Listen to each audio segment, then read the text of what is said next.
There Hey, we go. Hey, hey how are Taylor. you? Good, good, Taylor. How are you today?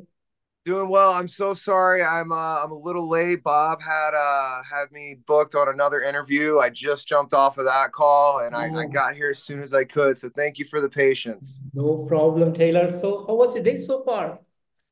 Honestly, today has been amazing, Keith.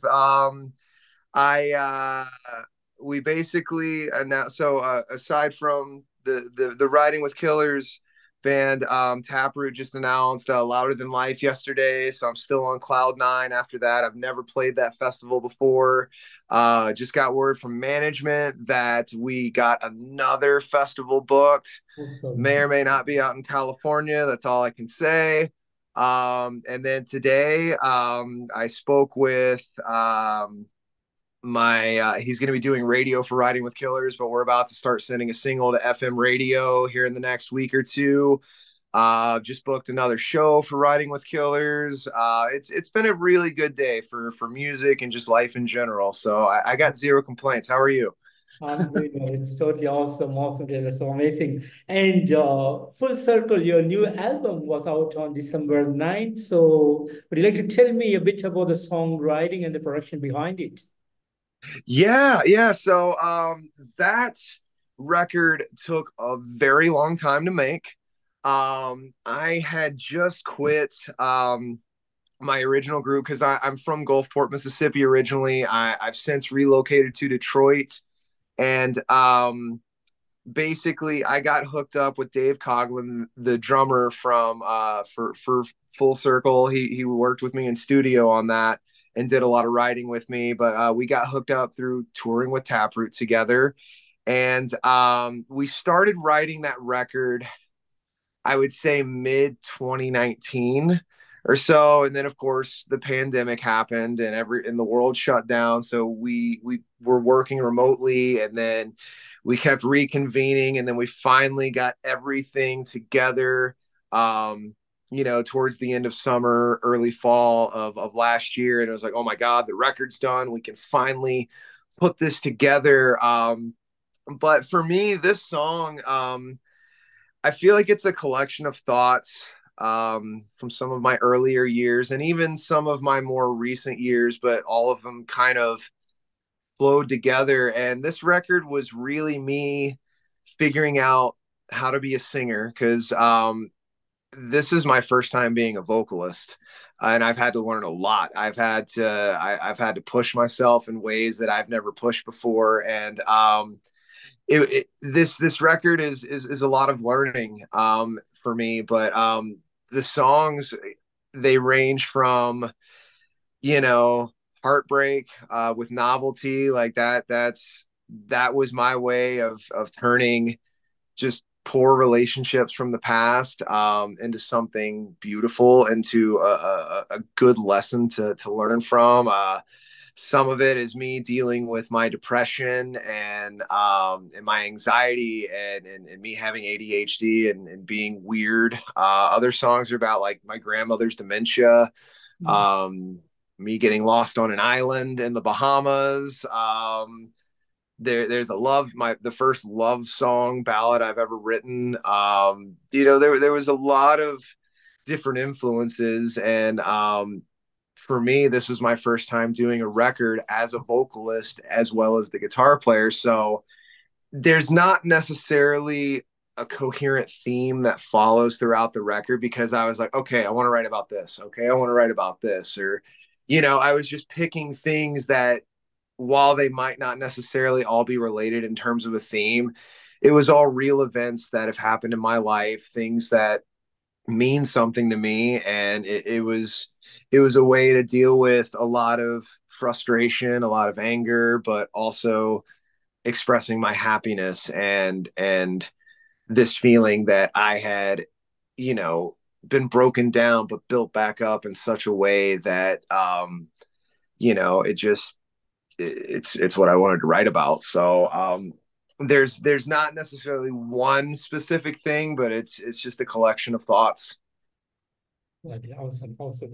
And you guys came up with a brilliant vintage cover art for this album. Totally looking, it looked awesome. So, was there any particular theme behind it, or something else behind this cover art? So that I took that picture. I took the picture of the front, and I don't know if you've seen the back of the record with the big tarantula, but that was from my time out in the Bahamas, and that picture was taken right as nightfall had happened, and I realized that I was completely lost on this island, and my cell phone was about to die. I couldn't make a phone call, and but I really like photography, and I'm starting to figure out that this is like a hobby that I really want to pursue, because anytime I travel, I find myself, and it's funny, I'll piss Macy off because we'll be walking and I'll be hold on, hold on, hold on, and I'll just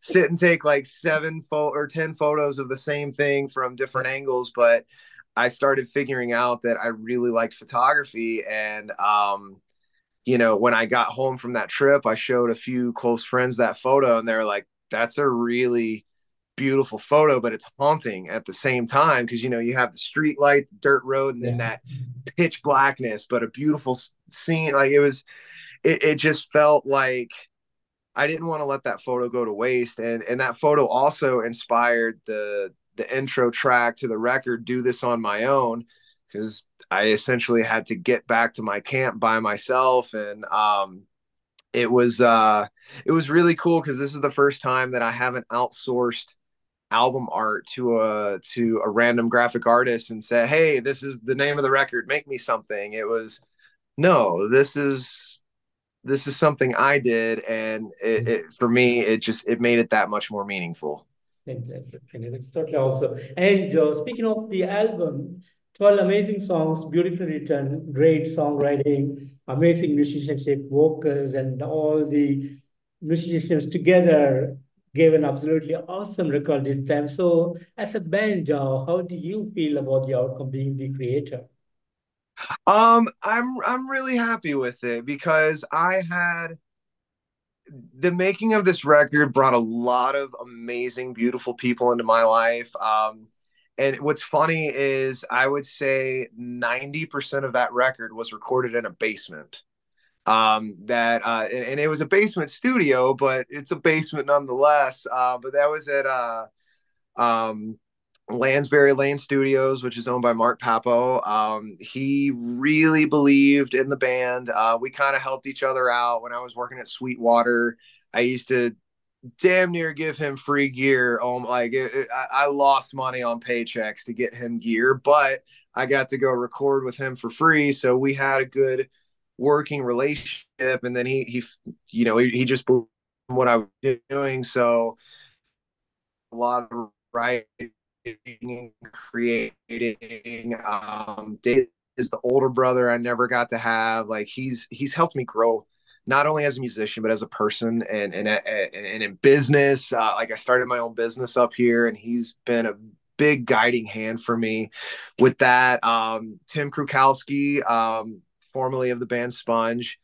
He did a lot of work with me on vocals on quite a few of the songs. He played bass on quite a few tracks like DNA, What Comes Next, um, Don't Fade Away, and then a couple of other tracks. And then I also had James Laskew play bass on quite a few songs. Like he did Do This on My Own, Hostility, and a couple of other the tracks that I just absolutely am in love with on the record. And it really started a great relationship between he and I. He's like a soulmate of mine, I would say about James. Like he's just one of those people that as soon as I met him, it was like, okay, and we just connected instantly. And he's the bass player on the second writing with Killer's record, which is already complete, by the way.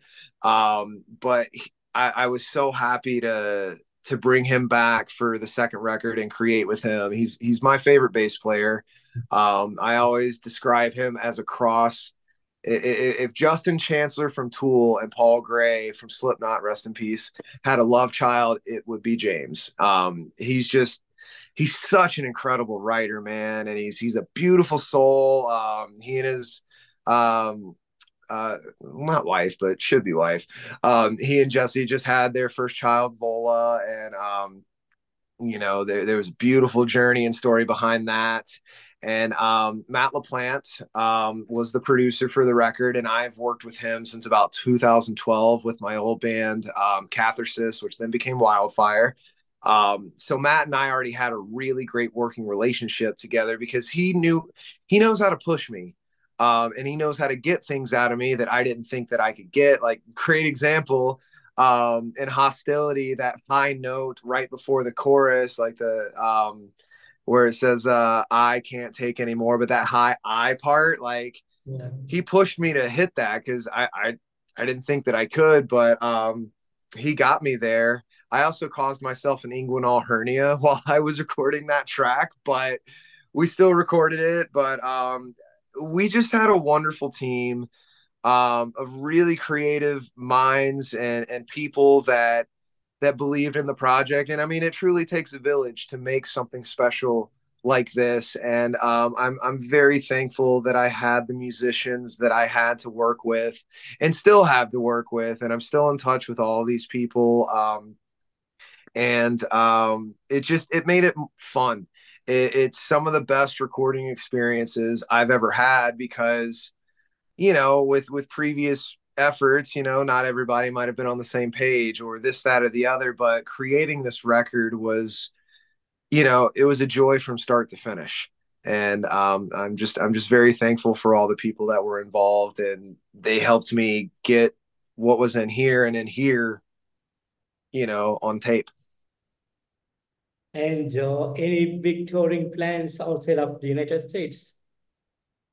Man, if we start getting the offers and the logistics make sense, like, I'm ready to go. I'm just poor as fuck, dude. And pardon my language, but like, if I could afford a European tour, and it's so funny because my interview right before here, he was in Quebec, in Canada, and he's like, "When you coming?" I was like, "Dude, as soon as I can afford it, I'm there." So and where are you at? I'm from India. Oh shit, dude, that's amazing. Yeah, Are you still there? Or? I'm still here. I used to travel a lot, No but I'm way, right now dude. in India. Dude, this day is awesome. Literally, like, back to back, my first, like, truly international interviews. This is so sick. I love it. It's No, also I would love to tour India, man. Like, if we get the opportunity, like, and that's the other thing. It just, like, I want to get to the Asian countries over there too. Like, I want to go to as many places as I can because I want to meet people who are different from me because I always learn something. So, like, as many places as I can get to, I'm gonna go. So yes, there are plans outside of the US. I just gotta figure it out first. But yeah, absolutely. awesome, awesome. And riding with killers, how do you come up with that name? Is there something related to the name with the band? So, the name came from probably one of the coolest weeks I've ever had in my life. Um, well, let me back up a little bit. So, have you heard of the movie The Dirt, the Motley Crue movie Yeah. they did? So, I got to be an extra in that movie, and they shot it and filmed in New Orleans. And I got to go to the UNO lakefront, and while we were filming, I started talking to this guy that they placed me next to this dude randomly. He saw my tattoos and he's like, "You a musician?" I was like, "Yeah." And then he and I realized that we knew so many of the same people in the New Orleans music scene. And we struck up a really cool friendship. We exchanged numbers, and he randomly hit me up like 3 days after we filmed together. He was like, "Hey man, you want to come make $2,000 in a week, and you don't have to pay for food, transportation, hotel, nothing. And we're gonna work in Atlanta." And, like, I was like, "Okay, yeah, I'll come make $2,000 in a week." But, like, I didn't get any specifics on the job. And then after a couple more conversations, he was like, "All right, we're gonna fly there. No, wait, we're gonna take a bus. No, wait, we're gonna take this. Wait, I gotta get another V." And, like, it started getting fishy. You know what I'm saying? Like, my red flags and alerts in Yeah. my head started going off, and I was like, "All right, this seems a little weird." And I called my buddy Matt, who was a mutual friend of ours, and I was like, "Hey, is Shane cool, bro? Because like this is feeling strange to me, but like, am I going to end up scattered in like six trash bags along the highway to Atlanta if I go with this guy?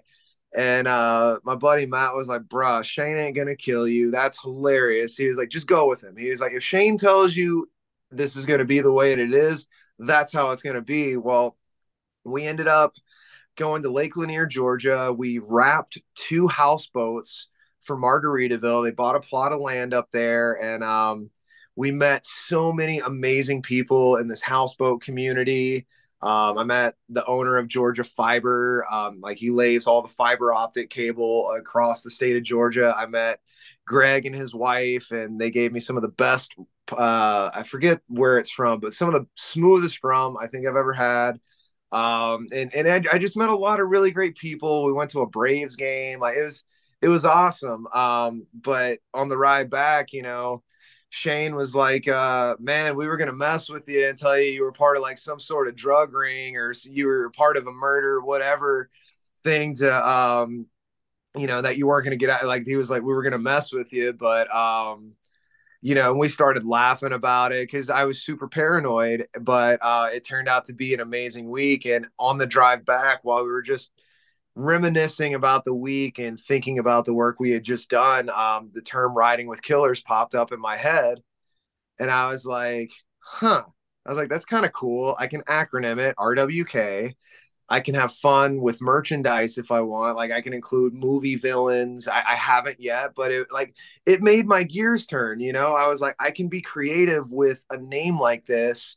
I can have fun with a name like this, and it's representative of one of the best friendships I've ever cultivated, and one of the coolest weeks of work that I've ever had. And the other great thing is that there is not another band in history that has ever been called Riding with Killers. And that, as you know, is probably one of the hardest things to figure out when it comes to a band name. Yeah. And it just stuck. And I kept hearing it over and over in my head. And then I stuck with it. And here we are.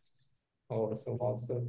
And earlier you also spoke about your second album that's already done. So any plans for the release this year or later next year? I would say this will probably something that happens next year. I really want to give full circle 2024 to marinate, to do some stuff, and even into to next year to 2025, because with this record, we've got a lot of special things that we did with it. We've got some special guest vocalists. Like I'm talking, these guys haven't been on a track together, I think, in like 10, 15 years, but they're doing it for me and for this record. And it's really, really special. And there's some things surrounding this next record. Like kind of like with what I did with this record, like building it in the background, like we want to make sure that all of our moves are precise, calculated, and executed perfectly so we get the most out of it. But that would probably be a year and a half, a year to a year and a half down the line, I would say. Because we have some things to discuss behind closed doors with some people to ensure that this record does what it's supposed to. But I will say, and not to take anything away from Full Circle, because I am so proud of that record, because it's the first record of me being a vocalist. Like I'm always going to love that record. I'm always going to be proud of it. I'm always going to feel like I've done some of my best work, because it was my, it's just a very special record. But the next one, it's not going to be the same as what you've heard on Full Circle. It's going to be raw, it's going to be emotional, it's going to be quiet in some spots. Like that's what I'm really excited about, is like we didn't say, hey, how let's, because the loudness war happened like early 2000s there. Oh, we got to max everything out, we got to just pound our audience's Yeah. ears and do that. Whereas you listen to old school records from like the 70s, 80s, and even into the 90s, where there's space and there's room for air and breath, and this little ting that's in the background is not jacked up so high in the mix, so it makes you listen more, you know. And I feel like we captured a lot of that, and we got a lot of really great stuff out of it. So excuse me, I'm so sorry. we're um we're going to be very, very calculated about that one. That sounds good. You want to have a cup of water or something? Yeah, you know what, I just finished my bottle of water, so I will make it for the rest of it. All right, that sounds good. And recently you released the video for Novelty. Would you like to tell me a bit about the song and the making of this video? Oh yeah, man. So this song, it's representative of a lot of relationships, but there was one specific, I guess, fling that kind of inspired it. That it happened right before me and Macy.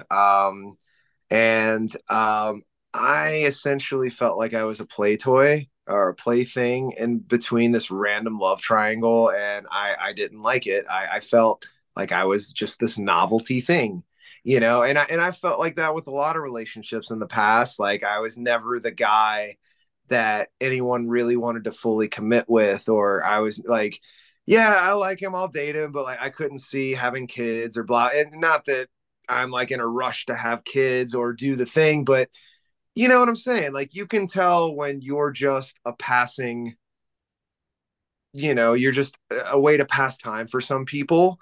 And that's really what the message of the song was. It's like, dude, I'm not just some novelty toy for you to play with and then throw away when you're done. Like there's more to me.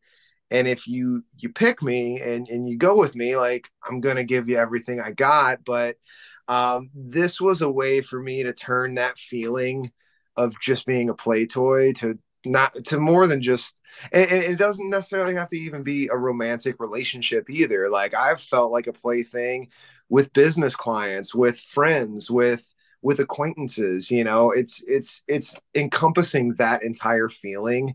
But I brought the song to Matt. I had lyrics, I had a melody. It was the first time that I wrote a song from start to finish without anybody's help. Like, and I did it all acoustically because this song started off as an acoustic song, and we weren't going to make it a big production. But I ended up sending it to my friends Scott Fox and Kenny Vest down at 97.9 CPR, which is the radio station in my hometown of Gulfport, Mississippi.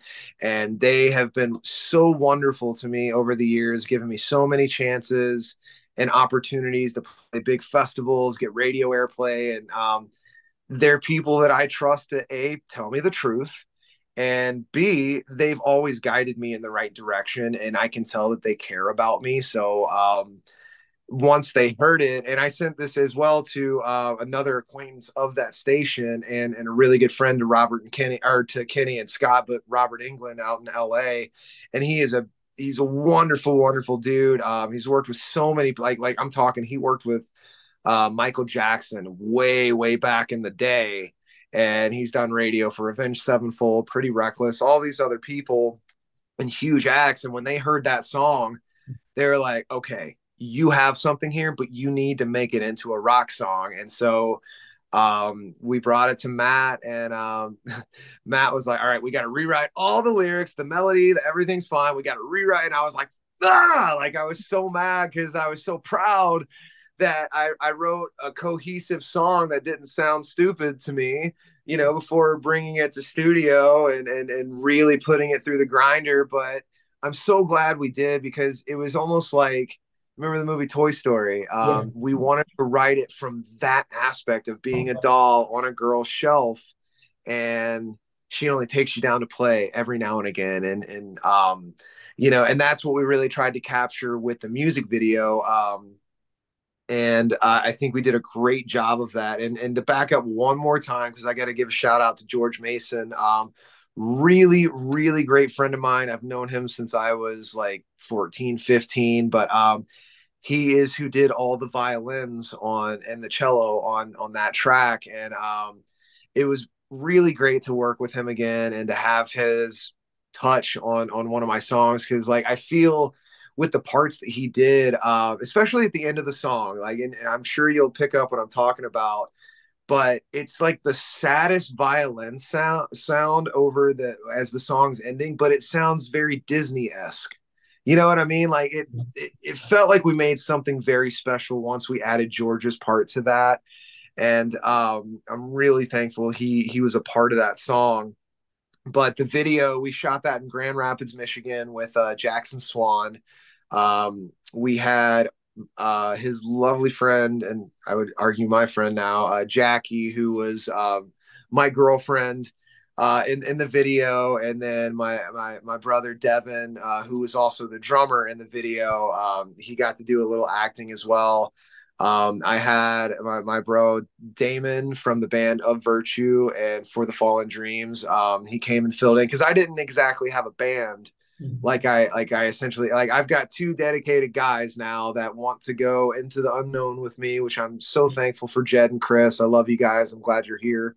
But it was before I found them, and I was like, well, I know that I want to make this video happen. I know I want to shoot it, and I've got the ability financially to make this happen. So I hired them to come be in the music video with me, and that was probably the first time that I really felt like I was shooting like a stupidly pro music video. Like we were in $1 million warehouse that was like 500,000 square feet. There were sets built all over. We had cranes with cameras and we had green screens and we had a crew. Like they had catering set out for, like, it was fucking wild. Um, I remember walking in there. I was like, man, I wonder if this is how Lincoln Park felt when they were shooting Crawling, or like I got that feeling. Like I knew that I was doing something important that day. And but what's so funny is that music video shoot was such a pain in the ass because naturally I was late to the shoot and I didn't have all of my wardrobe figured out because I had to buy from about 5 different stores that Ken doll outfit that I was wearing with like the button up and that shirt and the white pants and the shoes and like you would think that finding those pieces of clothing would have been easy, but it really was not. Like it's dumb how many hours we put into just trying to find pieces of the outfit and just texting back and forth. Well, we find the missing piece at a mall about 30 minutes away from the music video shoot. And as I'm walking back to the car, I realize I don't have my car keys. So Wow. somewhere in the mall, I dropped my car keys. And so that delays us another 45 minutes. We finally find them. And what's messed up is that I literally talked to the person at the desk who had my keys, but they just didn't care to look and open the drawer right next to them. So that sent me on a 40-minute wild goose chase. So finally got to the music video shoot. I would say probably 2.5 hours late at this point, like super solid late. And then we begin filming. But it started going great. Once we got into it, everyone did such a wonderful job. And that scene where like I look like I'm crying and writing, like I was actually crying and losing my mind. I had a little bit of wine, and Jackson, he got me in. He got me back to that place, like to where the song was born. You know what I mean? He got me to feel that emotion, and because I'm not an actor, I've never, even though I was an extra in a movie, but like it wasn't a big part. But I felt like I got to truly act, and it was really cool the emotional state that he got me in, and then after everyone left, or we were still filming, but the rain scenes, we did not start filming those till 4 a.m. in the morning. It was freezing outside, like 45, 50 degrees, or it was like 45, 50, yeah, degrees at 4 a.m. in the morning. And then we have a rain machine just dumping water on us for 2 hours. Like we didn't stop filming until 6 a.m. So we had like almost a 17-hour shoot that day. But like, my God, man, what a journey. And I think it turned out beautifully. Like I'm so proud of that music video. And I really hope that it'll pick up steam over time, and people will get to check it out. Fantastic, fantastic. And Taylor, as a band, what would be the big dream and how do you look into the future of the band? I mean, the big dream is to still have a career doing this 20, 30 years from now and be able to pay the bills because of my guitar and shouting at people through a microphone. And I think we're taking the right steps. I mean, we did a lot of I did a lot of building in the background. Um, like I said, it took a lot of years to make this record because pandemic happened in the middle of it. But I wasn't out trying to tour. I wasn't out trying to play shows. I was working quietly in the background while still keeping people. Hey, I'm still alive. I'm still over here. I'm not ready yet, but here's a little something. And um, with the way that we're being calculated with our PR, with the shows that we're booking, with the things that we're releasing and the things that we're doing. I feel like if we can continue navigating the waters the way that we are, and getting the right people in our corner. And that's the other thing is the people that are in my corner now. They're believers. They're not bullshitters. They think that there's something here. They feel like there's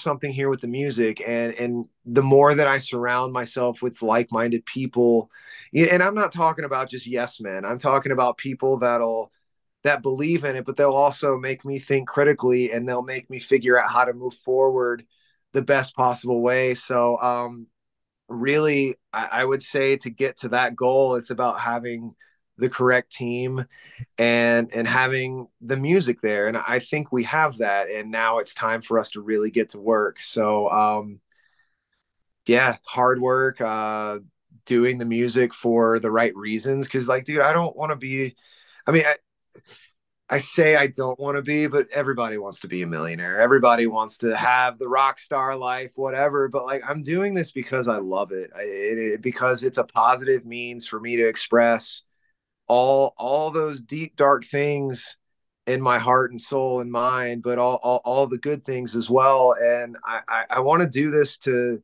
connect to people like what we're doing right now. Like I love that we're speaking right now because of music. And my ultimate goal is if I can reach some angry kid, whether it be in the United States or in India or Canada or wherever they are in the world, and they find meaning in what I've done, then we're going to do it, and that's what I'm trying to do is put songs out there that actually have real stories and real meaning.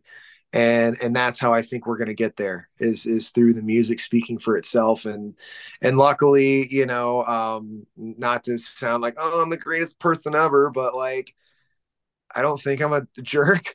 And I know that the guys that are playing with me now, Jed and Kris, like they're absolute sweethearts. They'll talk to anybody, and that's how we do it, man. Is connecting with people on a real level and having fun, and we're doing that right now. So if we keep doing this and play our cards the right way, like I'll get there, we'll get there, and hopefully 20 years from now, we'll be doing an interview together about the 20th anniversary tour for Full Circle. And, I would love to see that happen. So, Absolutely, absolutely, Taylor. And Taylor, finally, any message that you have for the fans and the people who are new to the band? absolutely. Our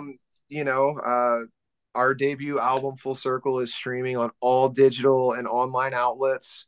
You can find us at ridingwithkillers.com. Our web store will be updated soon. We're on Facebook, Instagram, all that good stuff. It's going to be a great year. And I'm going to use my platform right now for something a little political, but it's something I believe in, and it's not divisive. Don't worry. But there is when I was in Sweden doing the second record, I made family while I was there, um, and I'm talking like about 30, 40 different Swedish people that I got to meet while I was there. That I feel like they're my brothers and sisters. I know they feel the same about me. Like I found a lot of love and a lot of adopted family while I was in that city. And unfortunately, for one of my closest friends that I made out there. Her name is Ingrid. Her brother Johan has been held in captivity in Iran for almost 2 years now,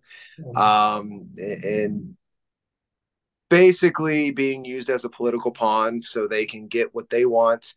And I would really urge anybody to go on Instagram and find the free Johann Flauterist page, and a share, a like, and just showing general support would mean the world to not only me but Ingrid, her family, my producer, and all of our friends over in Sweden. Like this, it's kind of been a big deal, and even though I've never met Johan, because I know his sister, I feel like I know him, and I've never had something affect me like this because like I've never met him, but like here I am losing my mind while I'm working, thinking about someone I've never met because I know that it's hurting people that I love dearly.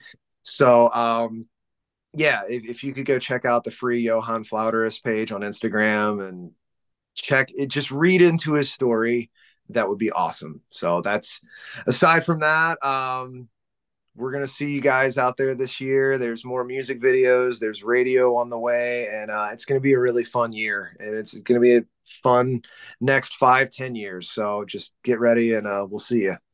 Awesome, awesome. And Taylor, I want to thank you so much for giving me today this wonderful opportunity to have you on this interview, and real pleasure to meet you here. And thank you for Full Circle, an amazing album that was out last year, December. And looking forward for more great awesomeness from you. And hopefully, would love to see you someday on the road. I would love to get out there, Keith. If we find a way to come out to India, brother, we're going to be there and we're going to have a talk in person. I would love for that to happen, man. Taylor, thank you so much, and have a great evening out there. Take care of yourself. Bye. You as well. Take care, Keith. Have a good one. You too. Bye. Bye.